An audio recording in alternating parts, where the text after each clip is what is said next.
Hello दोस्तों, स्वागत है आपका लिटरेरी सिनॉप्सिस यूट्यूब चैनल में, जहां हम बोरिंग कहानी को भी बहुत ही इंटरेस्टिंग और मज़ेदार बना देते हैं। तो दोस्तों, आज की इस वीडियो में हम आपको एक ऐसे इंसान की कहानी सुनाने वाले हैं जो 27 साल जेल में रहा, लेकिन राजा बनकर निकला, जिसका रंग भले ही काला था, लेकिन सोच इतनी उजली कि पूरी दुनिया उसकी दीवानी हो गई। जी हाँ, हम बात कर रहे हैं नेल्सन मंडेला की, जिन्होंने लॉन्ग वॉक टू फ्रीडम नाम की किताब में अपने जीवन की सच्ची कहानी दुनिया को सुनाई। यानी कि बेसिकली ये बुक एक नेल्सन मंडेला की ऑटोबायोग्राफी है। तो बैठ जाइए, आराम से उठाइए गरम चाय, क्योंकि अब शुरू होती है संघर्ष से शक्ति की कहानी। तो दोस्तों, मंडेला जी का जन्म 18 जुलाई 1918 को साउथ अफ्रीका के एक छोटे से गांव वेजो में हुआ। उनका असली नाम था रोली लाला मंडेला, जिसका मतलब होता है शरारती बच्चा। और सच में छोटे मंडेला कुछ कम शरारती नहीं थे। खेतों में भागना, पेड़ पर चढ़ना और गायों के पीछे दौड़ना, यही था उनका डेली रूटीन। उनके पिता एक सरदार थे और वही थे उनके पहले आदर्श। उन्होंने मंडेला को सिखाया कि इंसान की पहचान उसके दिल से होती है, रंग से नहीं।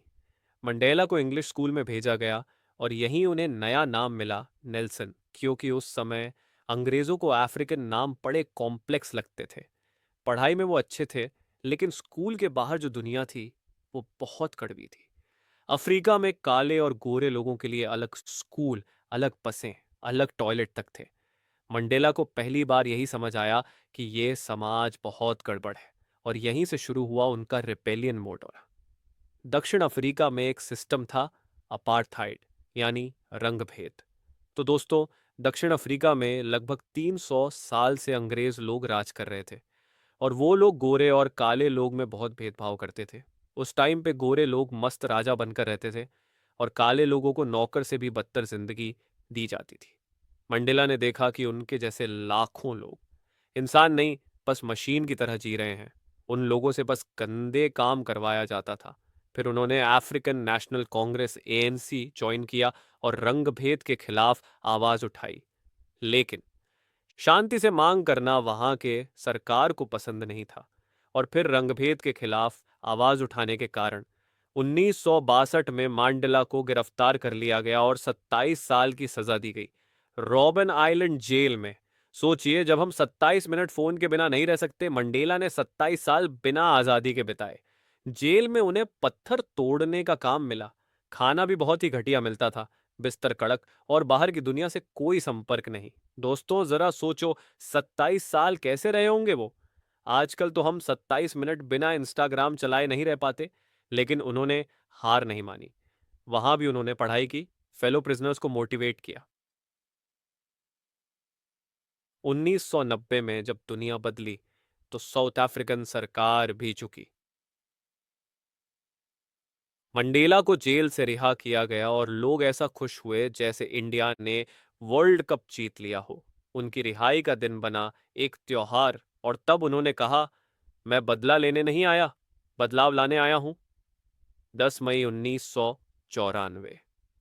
सूरज भी सोच रहा था, आज तो कुछ बड़ा होने वाला है। पूरा देश तैयार, और राजधानी प्रिटोरिया के यूनियन बिल्डिंग्स में लगा था बड़ा समारोह। नेल्सन मंडेला अपनी बेटी चिन्नानी के साथ पहुंचे। चारों तरफ से गाड़ियां, मीडिया, चीयर्स, मानो कोई हॉलीवुड मूवी की शूटिंग चल रही हो। सबसे पहले डिप्टी प्रेसिडेंट बने मिस्टर डी क्लार्क, वो जो पहले सत्ता में थे। फिर आए थाबो मबेकी, उन्होंने भी शपथ ली, और फिर बारी आई मंडेला जी की। उन्होंने हाथ उठाया और बोला, मैं संविधान की रक्षा करूंगा, सबको इंसाफ दूंगा, और चाय नहीं छोड़ूंगा। अरे नहीं नहीं, चाय वाला लाइन मैं जोड़ रहा हूं, लेकिन शपथ बहुत जोरदार थी, मंडेला बोले। अब ये देश किसी को उसके रंग से नहीं आंकने वाला। न कोई गोरा बड़ा, न कोई काला छोटा, सब बराबर, चाहे तुम सेल्फी लो या सब्जी बेचो, उन्होंने कहा। अब यह देश कभी भी नस्ल भेद के अंधेरे में नहीं जाएगा। और जनता ने इतना जोरदार तालियां बजाईं, मानो क्रिकेट में इंडिया ने पाकिस्तान को हरा दिया हो। यह था असली यूनिटी इन डाइवर्सिटी। मंडेला ने अपनी आत्मकथा लिखी, लॉन्ग वॉक टू फ्रीडम, जिसमें उन्होंने हर संघर्ष, हर दर्द, हर सीख को विस्तार से बताया। उन्होंने बताया, आजादी सिर्फ खुद के लिए नहीं होती, दूसरों को आजाद करने की जिम्मेदारी भी होती है। तो दोस्तों, मंडेला की कहानी हमें क्या सिखाती है? संघर्ष बड़ा हो तो इरादा उससे भी बड़ा रखो। और दोस्तों, बदलाव वक्त जरूर लेता है, लेकिन आता जरूर है। वो बोलते हैं, बदला लेने से कुछ नहीं मिलता, माफ कर देने से बहुत कुछ बदलता है। हर इंसान की पहचान उसके कर्म से होती है, रंग से नहीं। और सबसे बड़ी बात, नेता बनने के लिए कुर्सी नहीं, सोच चाहिए। और सबसे जरूरी, आजादी का मतलब सिर्फ बाहर निकलना नहीं, बल्कि डर और नफरत से मुक्त होना है। तो दोस्तों, ये थी नेल्सन मंडेला की प्रेरणादायक कहानी, एक किसान के बेटे से लेकर एक राष्ट्रपिता बनने तक का सफर। अगर आपको ये कहानी पसंद आई तो वीडियो को लाइक, कमेंट और शेयर जरूर करें। और हाँ, इस चैनल को सब्सक्राइब करना मत भूलना, ताकि हम आपको हर हफ्ते ऐसी ही मोटिवेशनल और पढ़ाई वाली मजेदार कहानियां लाते रहें।